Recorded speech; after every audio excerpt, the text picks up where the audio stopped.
बिस्मिल्लाहिर्रहमानिर्रहीम। अस्सलाम वालेकुम नाज़रीन, आप यूट्यूब चैनल देख रहे हैं। मैं इमरान ख़ान हूँ। रूसी सदर के पास पहुँच गए ईरान के वज़ीर ख़ारजा। इससे पहले वो पाकिस्तान आए थे, फिर ओमान गए थे, वापस पाकिस्तान आए थे, फिर वो रशिया पहुँच गए। रूसी सदर ने बड़ा खुला डुला स्टेटमेंट दिया है। प्यूटन के साथ मुलाकात हुई उनकी, रूस के सदर के साथ, और प्यूटन ने कहा कि ईरान के सुप्रीम लीडर को पैगाम दिया प्यूटन ने, और उनका पैगाम वसूल भी किया और नेक तमन्नाओं का इजहार भी किया। जो मेन स्टेटमेंट है वो ये है कि मैं उम्मीद करता हूँ कि ईरानी अवाम इस मुश्किल दौर से गुजर जाएंगे और अमन कायम होगा। ईरान और ख़ित्ते के ममालिक के मफाद में जो मुमकिन हुआ रूस करेगा। देखिए, रूस हमेशा खुलकर सामने आया ईरान के मामले पर, और इस तरह ईरान को खुलकर किसी ने भी सपोर्ट नहीं किया, चाहे वो मुसलमान ममालिक हों या पड़ोसी ममालिक हों। ईरान को जो सपोर्ट रशिया से मिली है वो बड़ी खुली डुली सपोर्ट है। उसकी एक वजह यह भी है ना कि रूस जब भी किसी मुल्क के साथ लड़ता है या तनाज़े में आता है तो अमेरिका खुलकर रशिया के ख़िलाफ़ खड़े होने वाले मुल्क को सपोर्ट करता है, चाहे हथियारों के साथ हो, चाहे पैसे के साथ हो, चाहे इखलाकी नुक्ता नज़र से हो, चाहे अक़वाम मुत्तहिदा में वीटो करना हो या अपने इत्तेहादियों के साथ मिलकर दबाना हो, तो वो रशिया के ख़िलाफ़ हमेशा अमेरिका खड़ा होता है। इसी तरह रूस को मौका मिला तो रूस ईरान के साथ खड़ा हुआ, और रशिया ने ईरान के लिए स्टेटमेंट उस लेवल तक दिए हैं जिस लेवल तक कोई और मुल्क नहीं दे पाया। पाकिस्तान के हवाले से हल्की फुल्की सी अब तनकीद भी आना शुरू हो गई है। ये एक ईरानी पार्लियामेंट की कौमी सलामती और खारजा पॉलिसी कमेटी के तर्जुमान हैं इब्राहिम रज़ाई। इन्होंने एक ट्वीट किया है, इंग्लिश में ट्वीट है, मैं इसका ट्रांसलेशन आपको पढ़ के सुना देता हूँ कि पाकिस्तान हमारा अच्छा दोस्त और हमसाया मुल्क है, लेकिन मुज़ाकरात के लिए ये मौजू सालिस नहीं है और ना ही इसके पास सालसी के लिए ज़रूरी साख मौजूद है। ये हमेशा ट्रंप के मफाद को मद्देनज़र रखते हैं और अमरीकी ख्वाहिशात के ख़िलाफ़ एक लफ्ज़ भी नहीं बोल पाते। मिसाल के तौर पर दुनिया को बताने के लिए तैयार नहीं है कि अमेरिका ने पहले पाकिस्तान की तजवीज़ को कबूल किया मगर बाद में अपने वादे से फिर गया। ये भी नहीं कहते कि लबनान के मामले या मुंजमद असासों के बारे में अमरीकी वादा कर गए थे मगर उन्हें पूरा नहीं किया गया। एक सालिस को गैर जानिबदार होना चाहिए, ना कि हमेशा एक फरीक की तरफ झुकाव रखे। देखिए, मैंने पहले भी आपको ये कहा था कि ये पाकिस्तान के ऊपर उंगली उठेगी। वजह यह कि हमारी पोजीशन बड़ी अजीब है ना। हम ना अमेरिका की गारंटी दे सकते हैं, ना अमेरिका से गिला और शिकवा कर सकते हैं। हम सिर्फ अमेरिका की मदद कर सकते हैं। हाँ, ईरान से हम गिला शिकवा भी कर सकते हैं और ईरान से हम गारंटियाँ भी मांग सकते हैं। अमेरिका से ना हम गारंटी मांग सकते हैं, ना अमेरिका की हम गारंटी दे सकते हैं, ना अमेरिका अगर खिलाफ वर्जी करे किसी मामले की तो हम क्या करेंगे हम ये भी नहीं बता पाते।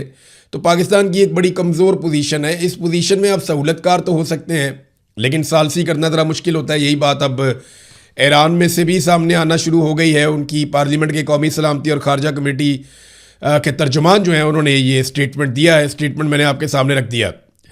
नाज़रीन, ईरान में अपने आप को जंग के लिए पेश करने वाले अफराद की तादाद 3 करोड़ हो गई है।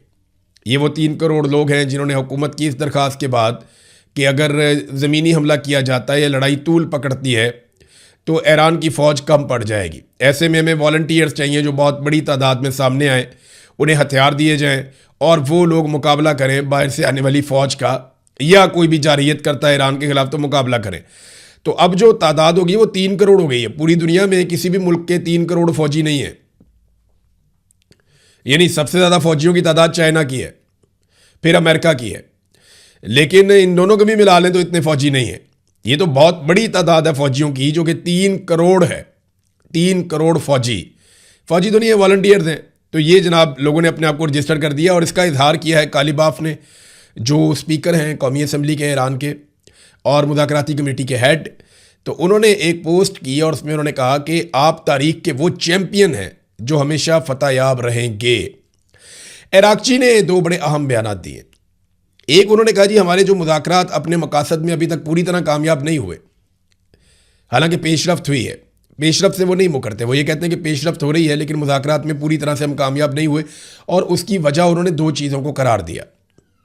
उन्होंने कहा कि अमेरिका के गलत रवैये एक वजह है और दूसरा हद से ज़्यादा अमेरिका के मुतालबात ये वजह है। लेकिन इसके बावजूद ईरान ने दिल बड़ा करते हुए पाकिस्तान के ज़रिए से जो तजावीज़ अमेरिका को दी हैं, मैंने आपको पिछले वीलॉग में बता दिया था, और अब वो बाकायदा पाकिस्तान के और आलमी मीडिया पे छपना शुरू हो गई है, क्योंकि ये कॉमन सेंस की बात है। यही 2 चीज़ें जहाँ पे आगे सारे फंसे हुए हैं। नंबर 1, आप नए हुर्मुज़ नंबर 2, ईरान की जौहरी सलाहियत। ये 2 चीज़ें हैं ना कि ईरान अपने जौहरी प्रोग्राम के साथ क्या करता है, एटमी प्रोग्राम के साथ क्या करता है, और एक आबने हुर्मस का स्टेटस क्या होगा। तो इस पे जो ऑफ़र या तजावीज़ ईरान ने दी हैं अमेरिका को, वो बड़ी दिलचस्प हैं और वो पाकिस्तान के ज़रिए से दी हैं। उन्होंने कहा जी कि जौहरी मुज़ाकरात हम बाद के मरहले में कर लेंगे, तफसील से बैठेंगे, बाकी स्टेक होल्डर भी आ जाएं, आलमी एजेंसी IAEA भी आ जाए, तो वहाँ बैठ के तसल्ली से जो जौहरी मामलात हैं उनके ऊपर हम तय कर लेंगे। लेकिन इस वक्त जो उन्होंने तजावीज़ पेश की हैं उसमें यह है कि आपने हुर्मुज़ को खोल दिया जाए पहले और नाकाबंदी ख़त्म कर दी जाए। अब ये नाकाबंदी अगर ख़त्म हो जाती है अमेरिका की जानिब से तो एक बेहतर सूरत हाल होगी और जंगबंदी कायम रहे। और दूसरा, ईरान भी आबना हुर्मुज़ को खोल दे, चाहे स्टेटस को थोड़ा सा तब्दील करके खोल दे, लेकिन आबना हुर्मुज़ खुल जाए और आलमी तजारत जो है वो वहाँ से जारी हो जाए। याद रहे कि दुनिया की पेट्रोलियम मसनूआत की जो तजारत है उसका 20% यहाँ से होता है आबना हुर्मुज़ से। ये बहुत बड़ी मिकदार है, पूरी दुनिया इफेक्ट हो रही है और दुनिया में फ्यूल की प्राइसेस बढ़ रही हैं, कॉस्ट ऑफ प्रोडक्शन दुनिया में बढ़ रही है, लोगों के लिए महंगाई का तूफान आ रहा है। ये मामला अगर यूँ रहता है तो अगले चंद महीनों में ये ज़्यादा बुरे हालात हो जाएंगे। तो ईरान ने इसका सलूशन दे दिया है कि हम मुज़ाकरात करते रहेंगे, फ्रीकैन बैठते रहेंगे, बाकी मामलात को बाद में हल कर लेंगे, लेकिन फौरी तौर पे आपने हुर्मुज़ को खोल दिया जाए और नाकाबंदी ख़त्म कर दी जाए, इसके ऊपर एक मुआहदा पहले कर लिया जाए। ये बड़ी काबिल अमल चीज़ है जो इराक़ची ने बताई है और अमेरिका को एक ऑफ़र दी गई है। लेकिन देखना यह है कि अमेरिका इस ऑफ़र को तस्लीम करता है या अभी मज़ीद नाकाबंदी और घेराबंदी जारी रखता है, क्योंकि इतलात तो यही आ रही हैं कि अमेरिका बड़ी मिकदार में, बहुत बड़े पैमाने पर हथियारों को इस रीजन में पहुंचा रहा है। दूसरा, इसराइल ने जो लेबनान के साथ जंगबंदी की थी वो लगातार खिलाफ वर्जी हो रही है।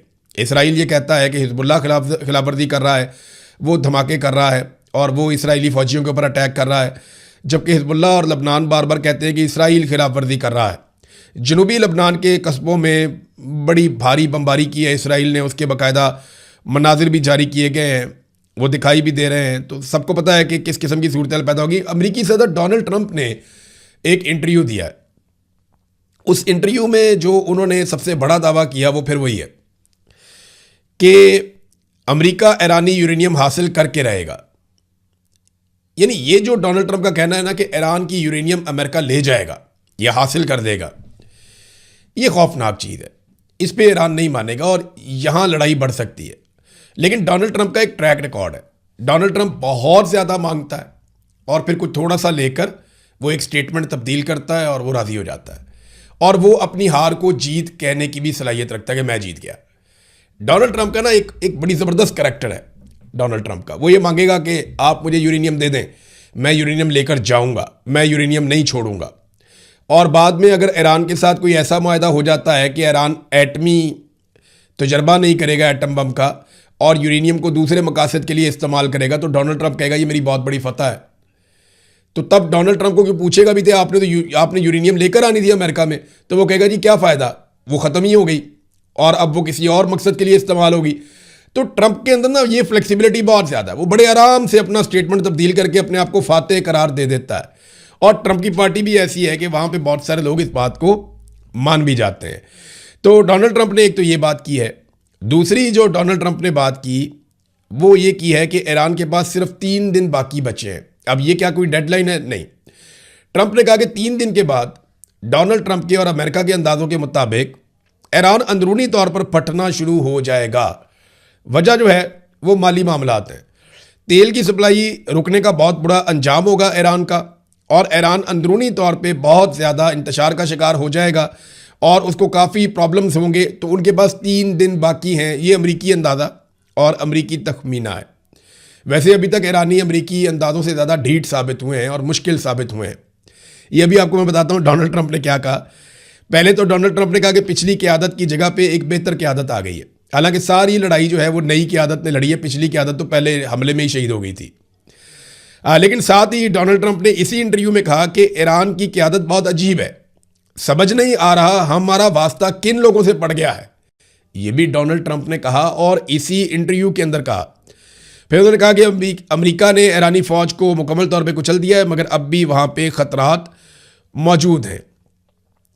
तो नादरीन, ये इंटरनेशनली चीज़ें चल रही हैं, हम इनको रिपोर्ट करते चले जा रहे हैं। रीजन में अमेरिका हथियार इकट्ठे कर रहा है, बड़े पैमाने पर उसकी मूवमेंट जारी है। ऐसी ही मूवमेंट अमेरिका फरवरी के महीने में और जनवरी के महीने में कर रहा था। तो उन चंद हफ्तों में अमेरिका ने जितनी मूवमेंट की, हमने आपको रिपोर्ट किया और मैं आपको बताता जा रहा था कि जिस तरीके से अमेरिका हथियार पहुंचा रहा है, चीज़ें लेकर जा रहा है, ये सिर्फ बातचीत के लिए या दबाव के लिए नहीं होगा, ये लड़ाई हो जाएगी। और फिर लड़ाई हो गई, अंदाजे दुरुस्त साबित हुए। अब भी जिस तरह अमेरिका बड़े पैमाने पर मूवमेंट कर रहा है, इस पर अरबों डॉलर खर्च होते हैं और इतनी बड़ी जो मिलिट्री मूवमेंट है उसके बाद लड़ाई ना हो, इसके इम्कान कम है। अब नाज़रीन, आ जाए ज़रा पाकिस्तान की तरफ। द इकोनॉमिस्ट ने एक मजमून लिखा है पाकिस्तान के हवाले से, और ये लिखा कि मुल्क का आइन अब भी रस्मी तौर पर जमहूरी है। यानी पाकिस्तान के अंदर जो आइन है उसमें लिखा हुआ है पाकिस्तान एक जमहूरी मुल्क है, लेकिन ये रस्मी तौर पे ही है, अमली तौर पे नहीं है। मगर मूंछों वाले आर्मी चीफ ने पाकिस्तानी हाइब्रिड निज़ाम को फौजी कंट्रोल की तरफ झुका दिया है। यानी ऑलमोस्ट कंट्रोल कर दिया है सारे के सारे आइन पे, पूरे के पूरे निज़ाम पे फील्ड मार्शल आसिम मुनीर ने। और पाकिस्तान में अब हाइब्रिड नहीं है, बल्कि वो फौजी ताकत है, यहाँ पे फौजी कंट्रोल है पाकिस्तान के ऊपर। यानी एक तरह का पाकिस्तान में सिंपल आप कहें तो मार्शल लॉ है। हालात यहाँ तक पैदा कर दिए हैं कि आइनी तरामीम कर करके अदलिया को फतह कर लिया गया है। अब जजेस की हालत यह है कि जब दिल करता है उनको उठा के एक जगह से दूसरी जगह ट्रांसफ़र कर दिया जाता है, और ये फैसला भी अब कर लिया गया है। यानी अब नई खबर ये आई है कि जो जजेस पसंद नहीं है, इस्लामाबाद पे पूरा कंट्रोल चाहिए पाकिस्तान की मिलिट्री एस्टेब्लिशमेंट को। यहाँ पे कोई भी ऐसा जज उन्हें नहीं चाहिए, क्योंकि इस्लामाबाद में जो मामलात होते हैं हुकूमत से रिलेटेड होते हैं। तो हुकूमत से जुड़े हुए मामलात में कोई ऐसा जज नहीं चाहिए जो इंसाफ फ्राहम करे। लिहाजा इस्लामाबाद से 5 जजों को निकाल कर मुख्तलिफ जगह पे ट्रांसफ़र करने का ये फैसला कर लिया गया है। अदलिया का शराधा बखेरा जा रहा है और पाकिस्तान की अदलिया, पाकिस्तान के वकला, बार्स सब बैठकर तमाशा देख रहे हैं और कोई ये रास्ता रोकने के लिए जुर्रत नहीं कर रहा। जस्टिस मंसूर अली शाह और अतर मिनुल्लाह साहब ने बड़ी बुलंद आवाज़ में इस्तीफ़े दिए थे। ऐसा लगता था कि वो बाहर निकलेंगे और दुनिया को बताएंगे कि अदलिया फतह हो चुकी है, सब बेड़ा गर्क हो गया। लेकिन उनमें से दोनों ने कोई आगे जुर्रत नहीं की, किसी जगह पे आगे जाकर उन्होंने आवाज़ नहीं उठाई, बल्कि वो खामोश होकर बैठ गए। ऐसा लगता है कि वो अब लड़ने की कैपेसिटी से ही बाहर थे। इससे बेहतर था कि वो अदालत के अंदर रहते और सुप्रीम कोर्ट से इस्तीफ़ा ना देते, वहाँ मौजूद रहते तो शायद किसी एक केस में इंसाफ देते, 2 में इंसाफ देते। लेकिन बदकिस्मती है पाकिस्तान की। एक और देखें कैसी अजीबोगरीब खबर है। हुकूमत ने एक तरमीम की थी कानून के अंदर और ये इख्तियार ले लिया था कि पाकिस्तानी शहरियों के पासपोर्ट गैर फ़ाल कर दिए जाएं। यानी हुकूमत चाहे जिसका पासपोर्ट उड़ा दे, जिस शहरी का पासपोर्ट गैर फ़ाल करना चाहे हुकूमत गैर फ़ाल कर ले। ये हुकूमत ने इख्तियार ले लिया था। लाहौर हाई कोर्ट ने इसको गलत करार दे दिया था। लेकिन अब आईनी अदालत ने, जो पाकिस्तान की मिलिट्री एस्टेब्लिशमेंट ने एक नई अदालत तैयार करवाई है पाकिस्तान में, आईनी अदालत ने शहरियों के पासपोर्ट को गैर फ़ाल करने का जो इख्तियार है वो हुकूमत को वापस दे दिया कि पाकिस्तानी हुकूमत जब चाहे जिसका चाहे पासपोर्ट ख़त्म कर दे। ये इख्तियार हुकूमत के पास अगर होगा तो हुकूमत अपने तमाम पॉलिटिकल अपोनेंट्स को कुचल देगी और उनके पासपोर्ट गैर फ़ाल कर देगी। ये लोग ट्रैवल नहीं कर पाएंगे, उनके बुनियादी इंसानी हकूक मुतासर हो जाएंगे।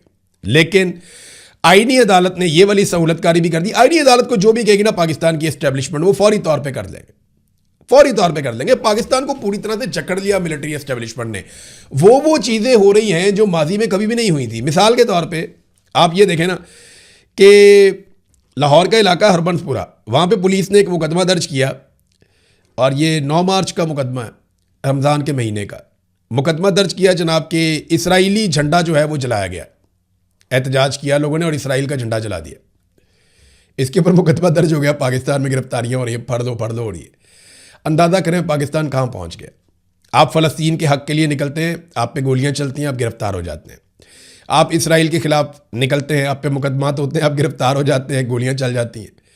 अजीबोगरीब सूरत हाल है पाकिस्तान में, ऐसा हमने कभी नहीं देखा था। ये पाकिस्तान की मिलिट्री एस्टेब्लिशमेंट ने अपनी मर्ज़ी से हर चीज़ को बदल के रख दिया है। यहाँ तरक्की का एक ही मेयार रह गया है, इमरान खान के ख़िलाफ़ हो जाओ। ब्यूरोक्रेट जो हैं उनमें से जो आदमी भी इमरान खान के ख़िलाफ़ चला जाएगा और पाकिस्तान तहरीक इंसाफ को कुचलने में अपना किरदार अदा करेगा, उसके लिए तरक्की के सारे रास्ते खुल जाएंगे।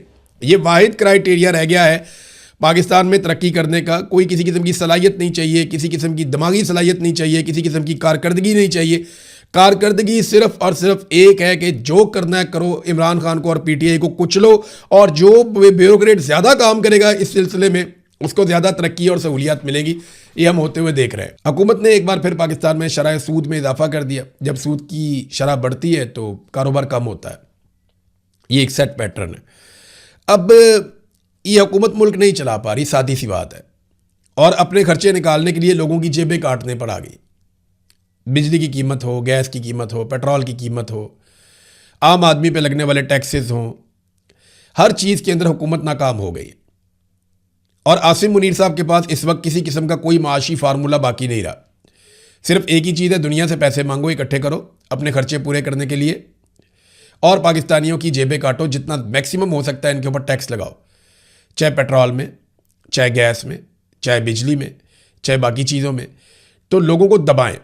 अब सूद की शरह में भी इजाफा कर दिया गया है। आसिम मुनीर साहब के पास कोई माशी प्लान इस वक्त मौजूद नहीं है जो कारामद हो।